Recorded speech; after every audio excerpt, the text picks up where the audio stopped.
Di luar aspek pelanggaran kedaulatan dan kejahatan perang, ledakan ribuan pager dan walkie-talkie di Lebanon pada 17 dan 18 September 2024 diyakini merupakan hasil operasi intelijen yang panjang, rumit, serta masif.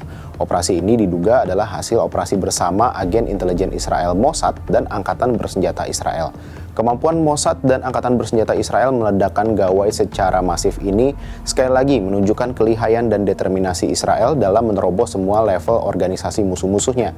Nah, masih ada satu unit yang bisa dibilang paling rahasia dalam tubuh militer Israel, unit 8200. Agen Mossad ataupun berbagai pasukan khusus Israel diketahui melakukan berbagai pembunuhan tokoh negara atau asasinasi lawan Israel di masa lalu, termasuk pembunuhan pemimpin Hamas dan Hezbollah dalam konflik saat ini. Namun, belum pernah dilakukan pembunuhan terkoordinasi jarak jauh dalam skala besar seperti ini, apalagi upaya pembunuhan itu dilakukan dengan menggunakan alat komunikasi. Nah, Israel jarang menyatakan bertanggung jawab secara terbuka atas serangan semacam itu, dan militernya pun menolak berkomentar atas hal tersebut. Namun, negara ini punya sejarah panjang dalam operasi jarak jauh yang canggih, mulai dari serangan siber yang rumit, senapan mesin yang dikendalikan dari jarak jauh, serangan drone bunuh diri, dan peledakan di fasilitas nuklir rahasia bawah tanah Iran. Nah, jika merunut berbagai langkah Israel membunuh tokoh-tokoh Hamas dan Hezbollah, maka rentetan peristiwa yang dilakukan Israel menjadi tampak lebih biasa. Terutama karena Israel sudah sering menggunakan berbagai metode luar biasa dan canggih dalam melenyapkan ancaman terhadap negara itu.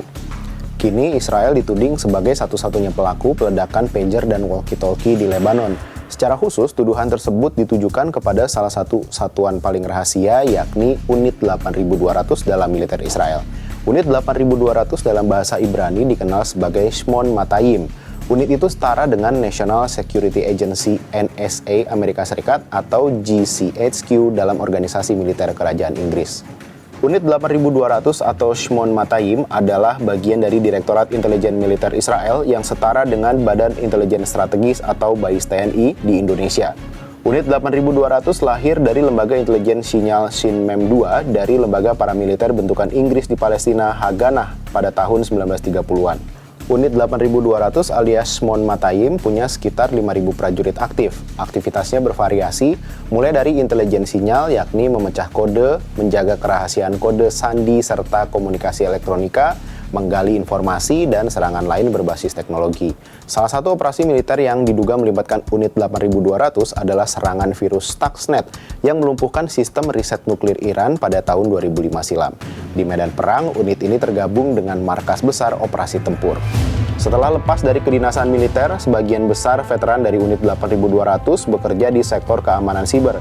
Mereka pun mengembangkan berbagai perusahaan siber di Israel dan seluruh dunia, seperti Checkpoint, CyberArk, kelompok kontroversial NSO Group, hingga perusahaan rintisan sukses seperti Fiber dan Waze. Waze cukup populer loh digunakan di Indonesia. Israel diketahui mengekspor teknologi keamanan siber sebesar 11 miliar dolar AS pada tahun 2021, hampir 10% dari nilai pasar global keamanan siber pada tahun itu. Hampir 80% pelaku perusahaan siber Israel memiliki latar belakang intelijen militer, terutama dari unit 8200. Sampai jumpa di bahas peristiwa berikutnya.